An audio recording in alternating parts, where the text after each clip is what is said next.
Hello everyone, MCQ express YouTube চ্যানেলে তোমাদের সকলকে স্বাগত। তোমরা জানো আমরা ডাব্লিউবিপি এসআই এবং কনস্টেবলের জিকে কোয়েশ্চেন কিন্তু আমরা এখানে করছি। আর দুটো সেট কিন্তু হয়ে গেছে, আজকে তার 3 নম্বর সেট। তো চলো ক্লাসটা শুরু করি। প্রথম প্রশ্ন, ভারতে কত বছর অন্তর জনগণনা হয়? ভারতে কত বছর অন্তর জনগণনা হয়? সঠিক উত্তর হবে 10 বছর। প্রত্যেক 10 বছর অন্তর কিন্তু ভারতবর্ষে জনগণনা হয়। আর যদি পরীক্ষায় আসে যে প্রথমবারের জন্য জনগণনা কবে হয়েছিল, ফার্স্ট টাইম জনগণনা হয়েছিল, সেটা হবে 1872 সালে। এটা কার আমলে হয়েছিল? লর্ড মায়োর আমলে হয়েছিল। যদি পরীক্ষা জিজ্ঞেস করে যে স্বাধীনতার পরে প্রথম জনগণনা কবে হয়েছিল, তাহলে 1951 সালে। 1951 সালে স্বাধীনতার পরে প্রথম জনগণনা হয়। ঠিক আছে। আর 2011 সালের জনগণনা এর থিম কি ছিল? এর থিম ছিল hour census our future. Hour census our future. 2011 সালের জনগণনার যদি আমরা দেখি, তাহলে এর লিটারেসি রেট মানে শিক্ষাগত যোগ্যতা শতাংশ, তাহলে ইন্ডিয়াতে কত শতাংশ শিক্ষিত? 74.04% হচ্ছে ভারতবর্ষে শিক্ষার হার। আর যদি ওয়েস্ট বেঙ্গলের শিক্ষার হার দেখি, তাহলে এটা হবে 77.08%। অর্জুন পুরস্কার কোন ক্ষেত্রে দেওয়া হয়? অর্জুন পুরস্কার দেওয়া হয় খেলাধুলার ক্ষেত্রে। আর এই অর্জুন পুরস্কার খেলাধুলার ক্ষেত্রে দেওয়া হয়। এটা শুরু হয়েছিল কত সালে? পরীক্ষায় কিন্তু আসতে পারে যে কত সালে শুরু হয়েছিল, তাহলে এটা হবে 1961 সালে অর্জুন পুরস্কার প্রথমবারের জন্য দেওয়া হয়। সিপাহী বিদ্রোহ কত সালে হয়? সিপাহী বিদ্রোহ হয়েছিল 1857 সালে। 1857 সালে হয়েছিল কি? সিপাহী বিদ্রোহ। আর এক্সট্রা ইনফরমেশন এর থেকে যেটা আমাদের দেখতে হবে, মনে রাখতে হবে, সেটা হচ্ছে ব্যারাকপুরে প্রথম হয়েছিল। ব্যারাকপুরে এর মানে সূচনা হয়। তারপরে অফিসিয়ালি এটার অ্যানাউন্সমেন্ট হয় 10th মে। কোথায়? 10th মে মিরাটে হয়েছিল। মিরাটে, ঠিক আছে। 10th মে মিরাটে এই প্রথম সিপাহী বিদ্রোহ সূচনা ঘটে। সিপাহী বিদ্রোহের লিডার ছিলেন কে? লিডার তো অ্যাকচুয়ালি রিজিওনাল লিডার ছিল, মানে অনেক এক একটা জায়গার এক একটা, কিন্তু সবার একটা যেটা লিডার ছিল, তিনি ছিলেন বাহাদুর শাহ টু।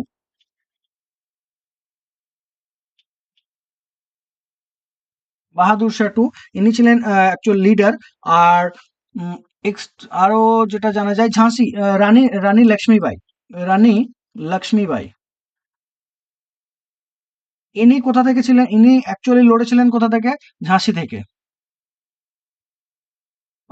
ইনার আর একটা কোয়েশ্চেন আসি না, আসল নাম, রিয়েল নেম? মণিকর্ণিকা তাম্বে।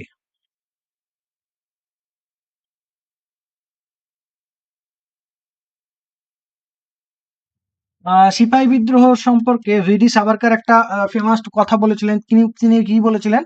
তিনি বলেছিলেন সিপাহী বিদ্রোহ হচ্ছে ফার্স্ট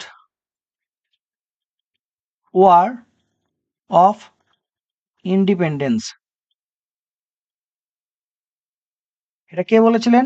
ভিডি সাভারকর। নেক্সট, কোন শাসককে কবিরাজ আখ্যা দেওয়া হয়? কোন শাসককে কবিরাজ আখ্যা দেওয়া হয়? সঠিক উত্তর হবে সমুদ্রগুপ্ত। সমুদ্রগুপ্তকে কবিরাজ আখ্যা দেওয়া হয়। ইনি কোন সাম্রাজ্যের আহ, আহ, সম্রাট ছিলেন? ইনি ছিলেন গুপ্তা ডাইনেস্টি।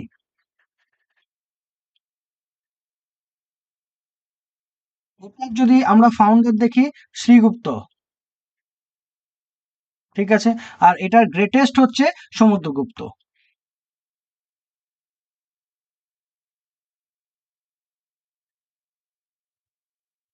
সমুদ্রগুপ্ত। এনাকে আর কি কি নামে ডাকা হয়? এনাকে বলা হয় নেপোলিয়ন অফ ইন্ডিয়া।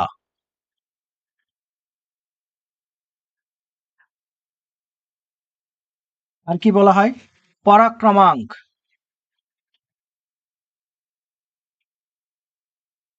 আরো কি বলা হয়?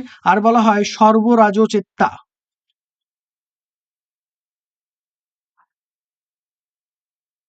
ঠিক আছে। দেহের সবচেয়ে বড় স্নায়ু কোনটি? দেহের সবচেয়ে বড় স্নায়ু হচ্ছে সায়াটিক স্নায়ু দেহের সবচেয়ে বড় স্নায়ু। আর এই সায়াটিক স্নায়ুর এটার অবস্থান কোথায়? এটা হচ্ছে কোমর থেকে পায়ের পাতা পর্যন্ত।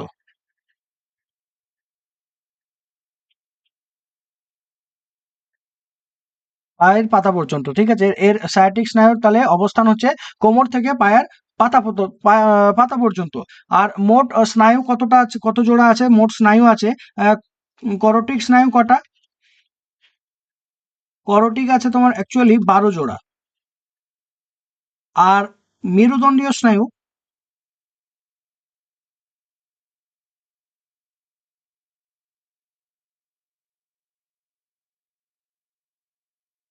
এটা কটা? এটা আছে 31 জোড়া।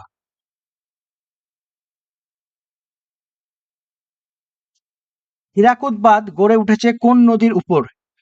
সঠিক উত্তর কি হবে? সঠিক উত্তর হবে মহানদী। মহানদীর উপর গড়ে উঠেছে কি? হীরাকুদ বাঁধ। আর এই হীরাকুদ বাঁধ হচ্ছে ভারতবর্ষের সব থেকে লংগেস্ট, মানে দীর্ঘতম বাঁধ হীরাকুদ, লংগেস্ট ড্যাম, লংগেস্ট বাঁধ হচ্ছে হীরাকুদ।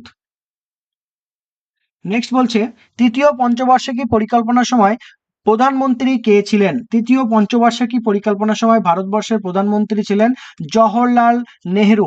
এই পঞ্চবার্ষিকী পরিকল্পনা কোথা থেকে নেওয়া হয়েছে? ইউএসএসআর থেকে কিন্তু ধার করা হয়েছে, ঠিক আছে, বরোড ফ্রম ইউএসএসআর। প্রথমবারের জন্য পঞ্চবার্ষিকী পরিকল্পনা 1951 থেকে 1956।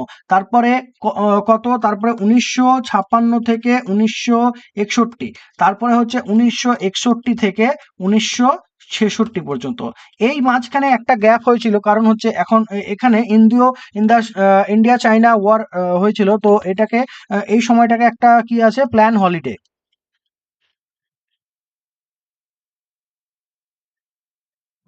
আছে, ঠিক আছে। আর 1956 আর 61 এটাকে কি বলা হয়? মহলানবিশ মডেল, পিসি মহলানবিশ।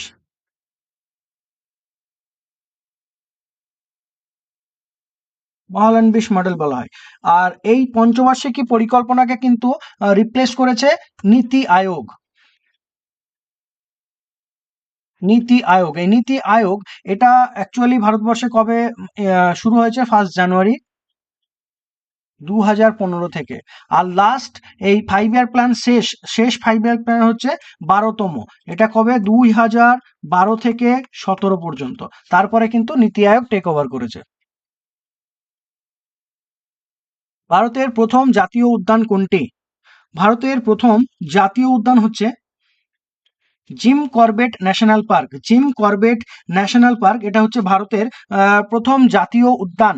এইটার কিন্তু একটা আগে নাম ছিল, যার নাম হচ্ছে হেইলি ন্যাশনাল পার্ক, হেইলি জাতীয় উদ্যান। এই নামটা চেঞ্জ হয়েছে, এটা শুরু হয়েছিল কত সালে? এই ন্যাশনাল পার্কটা 1936 সালে। এটা আছে কোথায়? এটা হচ্ছে উত্তরাখণ্ডে আছে, উত্তরাখণ্ড। এটা আছে কোথায়? এটা আছে উত্তরাখণ্ডে। আর উত্তরাখণ্ড অ্যাকচুয়ালি উত্তরাঞ্চল এর আগের নাম ছিল। এই উত্তরাঞ্চল থেকে উত্তরাখণ্ড হয়েছে কত সালে? 2007 সালে। 2007 সালে। এটা কিন্তু আগে পার্ট ছিল কার? উত্তরপ্রদেশের পার্ট ছিল। উত্তরপ্রদেশ থেকে উত্তরাঞ্চল হয়েছে। ইউপি থেকে, 2000 সালে উত্তরাঞ্চল হয়েছে। তারপরে 2007 সালে হয়েছে কি? উত্তরাখণ্ড। কোয়েশ্চেন কিন্তু আসতে পারে যে উত্তরাঞ্চল থেকে উত্তরাখণ্ড হয়েছে কত সালে, ঠিক আছে। আর এখানে কি কি আরো ন্যাশনাল পার্ক আছে? আর ন্যাশনাল পার্ক আছে নন্দা দেবী ন্যাশনাল পার্ক, আর আছে রাজাজি ন্যাশনাল পার্ক, তারপর আছে Gangotri,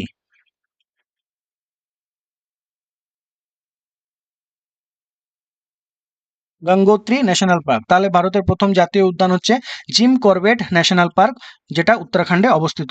next question, Ghadar party কে প্রতিষ্ঠা করেন? লালা হরদয়াল। এটা প্রতিষ্ঠা হয়েছিল কিন্তু ভারতবর্ষের বাইরে। এটা প্রতিষ্ঠা হয়েছিল ভারতবর্ষের বাইরে কোথায়? সান ফ্রান্সিসকো, ইউএসএ তে। ইউএসএ, সান ফ্রান্সিসকো, ঠিক আছে,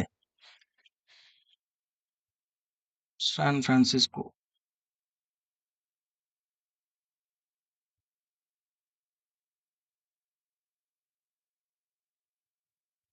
San Francisco.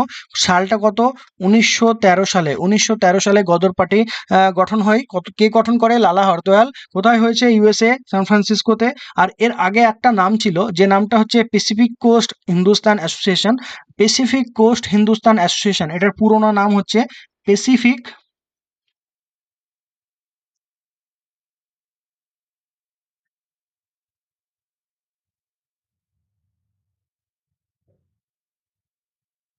Hindustan association. Next question, সবুজ গ্রহ কাকে বলা হয়?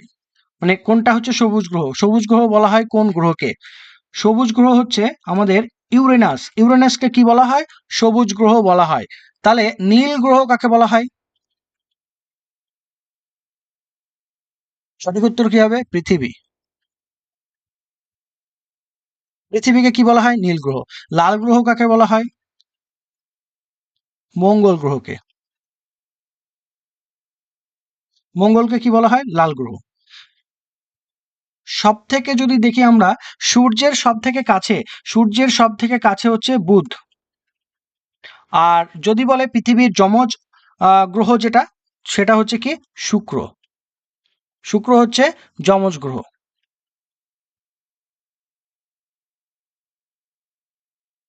নেক্সট, কে শকাব্দ প্রবর্তন করেন?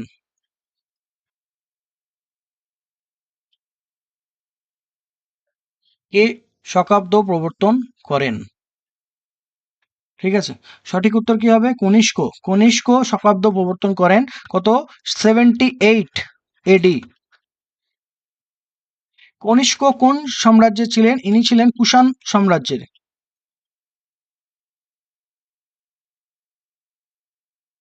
রাজধানী কি ছিল? কুষাণদের রাজধানী ছিল পুরুষপুর। পুরুষপুর, ঠিক আছে। আর এই কনিষ্ক কুষাণদের ফাউন্ডার, মানে কুষাণ বংশটা প্রতিষ্ঠাতা হচ্ছে কুজুল।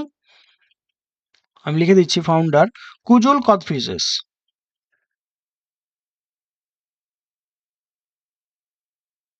ঠিক আছে। আন্তর্জাতিক টেনিস ফেডারেশনের সদর দপ্তর কোথায় অবস্থিত?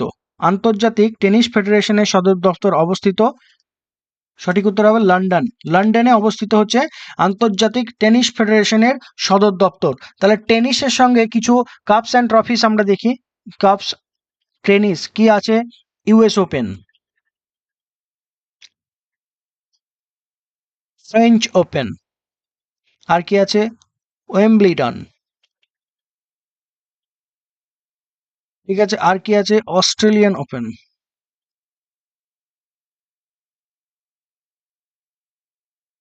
লন্ডনে ইন্টারন্যাশনাল একটা অর্গানাইজেশন আছে, যার নাম হচ্ছে অ্যামনেস্টি ইন্টারন্যাশনাল। Amnesty international.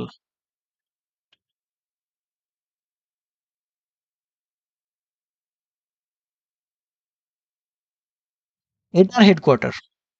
ঠিক আছে, লন্ডনে কিন্তু অ্যামনেস্টি ইন্টারন্যাশনাল হেডকোয়ার্টার আছে। আর হেডকোয়ার্টার আছে, আর একটা আছে হচ্ছে Commonwealth of nation. Commonwealth of Nations এর হেডকোয়ার্টারও আছে এই লন্ডনে।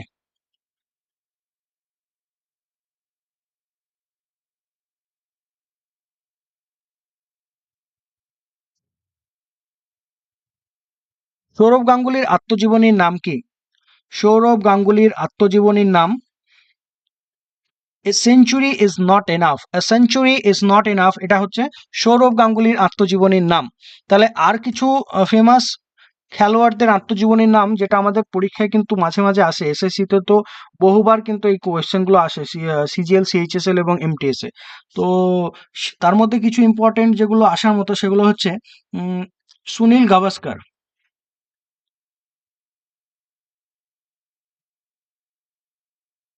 সুনীল গাভাস্কারের কি?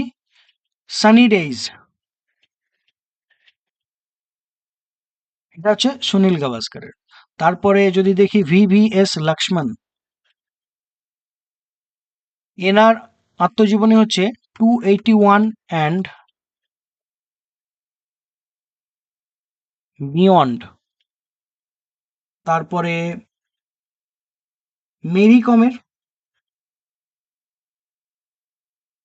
আনব্রেকেবল।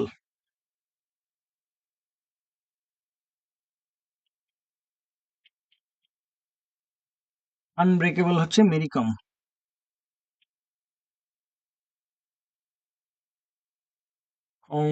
আর আসতে পারে সানিয়া মির্জা। এনার আত্মজীবনী হচ্ছে ace against odds. Ace against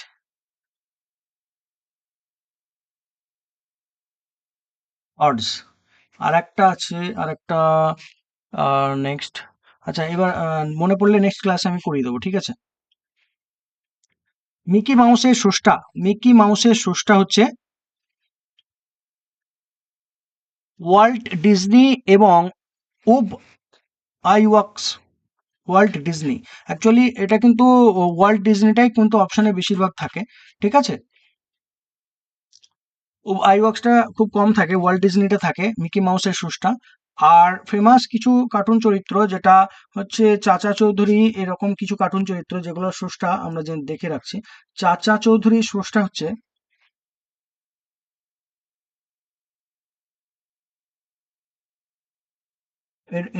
এটা স্রষ্টা হচ্ছে প্রাণ কুমার শর্মা।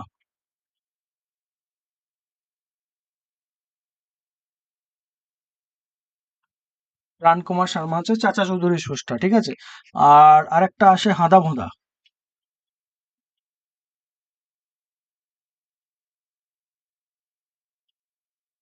এটা নারায়ণ দেবনাথ।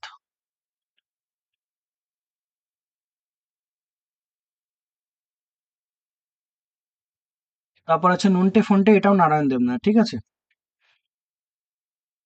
কোন দেশে দাবা খেলার প্রথম সূচনা হয়? দাবা খেলার প্রথম সূচনা হয়েছে ভারতবর্ষে। ভারতে প্রথম দাবা খেলার সূচনা হয়। আর দাবা খেলা থেকে যেটা কোয়েশ্চেন আসে, প্রথম grand master, first grand master, এটা কিন্তু আমরা প্রথম কোয়েশ্চেনে দেখেছি। ইনফরমেশন হচ্ছে ফার্স্ট গ্র্যান্ড মাস্টার হচ্ছে আমাদের বিশ্বনাথন আনন্দ।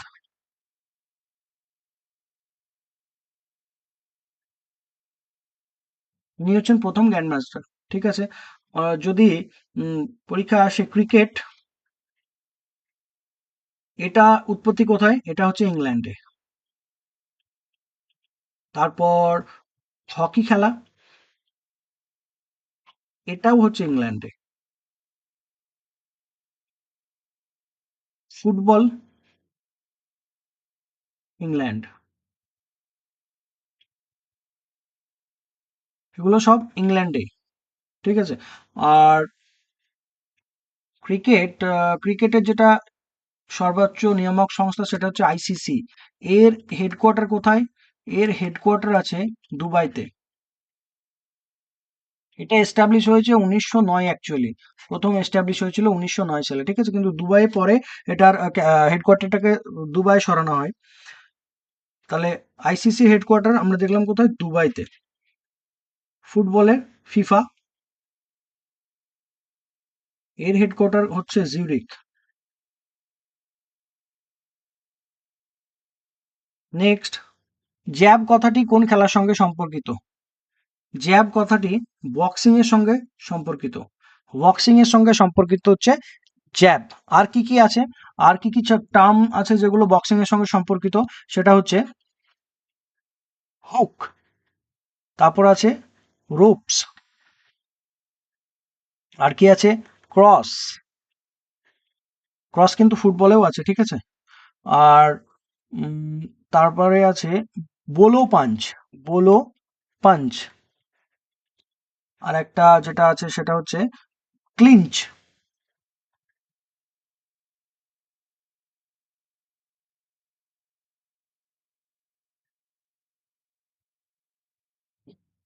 বক্সিং যদি দেখি, তাহলে ইন্টারন্যাশনাল বক্সিং ফেডারেশন বা আইবিএফ, আইবিএফ এর, আইবিএফ মানে হচ্ছে ইন্টারন্যাশনাল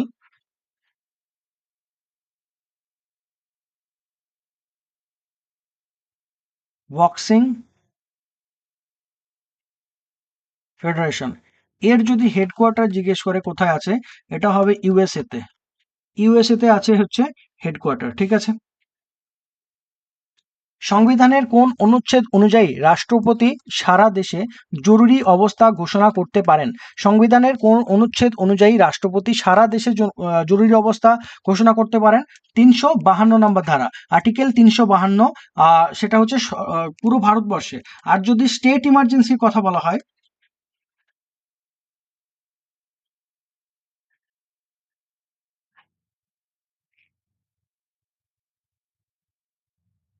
এটা হচ্ছে 356 ধারা।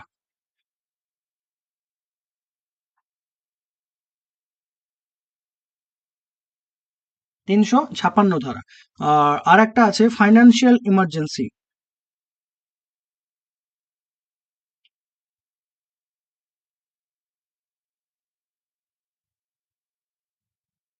এটা হচ্ছে 360, আর্টিকেল 360।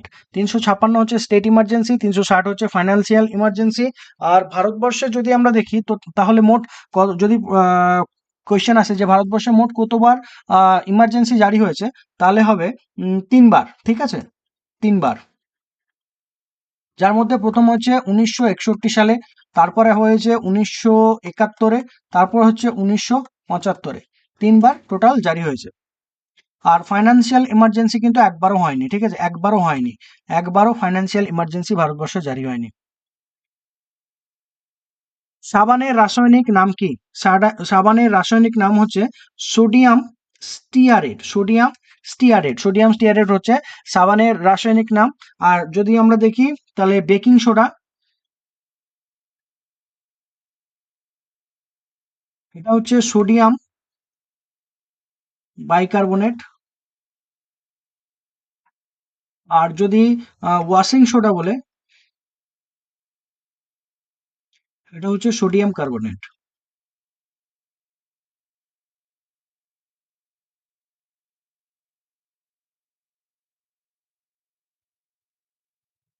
কোন সালে ভারতের রাজধানী কলকাতা থেকে দিল্লিতে স্থানান্তরিত হয়েছিল? কোন সালে ভারতের রাজধানী কলকাতা থেকে দিল্লি স্থানান্তর হয়েছিল? 1911 সালে। 1911 সালে স্থানান্তর হয়েছিল। কারণ এর প্রেক্ষাপট ছিল হচ্ছে বঙ্গভঙ্গ। বঙ্গভঙ্গ অ্যাকচুয়ালি হয়েছিল পার্টিশন অফ বেঙ্গল।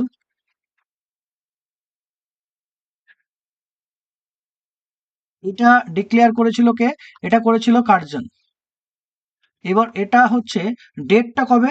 16ই অক্টোবর 1905। ঠিক আছে, 16ই অক্টোবর 1905 এই বঙ্গভঙ্গ যেটা ডিক্লেয়ার করেছিল লর্ড কার্জন। এই 16ই অক্টোবর রবীন্দ্রনাথ টেগোর রাখি বন্ধন উৎসব পালন করার জন্য আহ, সবাইকে ডাক দেন। সেটা হচ্ছে এই 16 তারিখে। ঠিক আছে, রাখি বন্ধন উৎসব পালন করেন রবীন্দ্রনাথ ঠাকুর কত তারিখে? এই 16ই অক্টোবর। এই প্রেক্ষাপট ছিল কিন্তু এই পার্টিশন অফ বেঙ্গল। আর এরপরেই শুরু হয় স্বদেশী মুভমেন্ট, স্বদেশী আন্দোলন।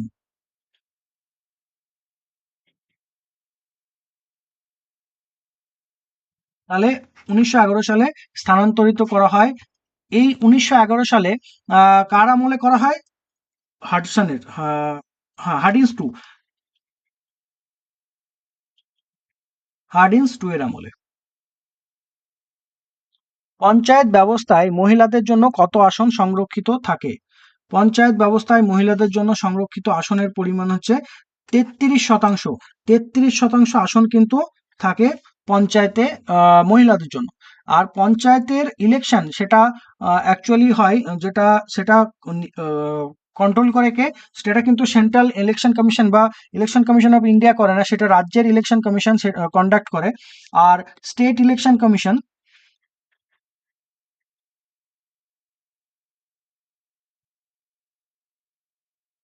এটা আর্টিকেল হচ্ছে 243-এর কে। ঠিক আছে, আর স্টেট ইলেকশন কমিশনারকে নিয়োগ করেন হচ্ছে গভর্নর। স্টেট ইলেকশন কমিশনারকে নিয়োগ করে কে? গভর্নর। আর election commission of India, ECI, এটার আর্টিকেল হচ্ছে 324। 326 নম্বর article, right to vote. Right to vote, এটা আমাদের কনস্টিটিউশনাল রাইট। ঠিক আছে। আহ এছাড়াও একটা কোশ্চেন যেটা পরীক্ষায়, রিসেন্ট একটা পরীক্ষায় দেখা গেছে যে কোন কোন রাজ্যে পঞ্চায়েতি ব্যবস্থা নেই। কোন কোন রাজ্যে পঞ্চায়েতি ব্যবস্থা নেই? ভারতবর্ষে 3টে এমন রাজ্য আছে যেগুলো কিন্তু পঞ্চায়েতি ব্যবস্থা নেই। যেটা হচ্ছে মিজোরাম, তারপর আছে মেঘালয়া, আর একটা হচ্ছে নাগাল্যান্ড। এগুলোতে কিন্তু কোনো পঞ্চায়েতি ব্যবস্থা নেই, ঠিক আছে। আর প্রথম পঞ্চায়েত রাজ কোথায় চালু হয়েছে সেটা কিন্তু আগের দিনের ক্লাসে আছে, তো আজকে আর ডিসকাস করলাম না। 20টা কোয়েশ্চেন কিন্তু শেষ হয়েছে। তো আজকের মতো ক্লাসটা এখানে শেষ করছি। তোমরা ভালো থেকো, সুস্থ থেকো। দেখা হচ্ছে পরের ক্লাসে। Thank you.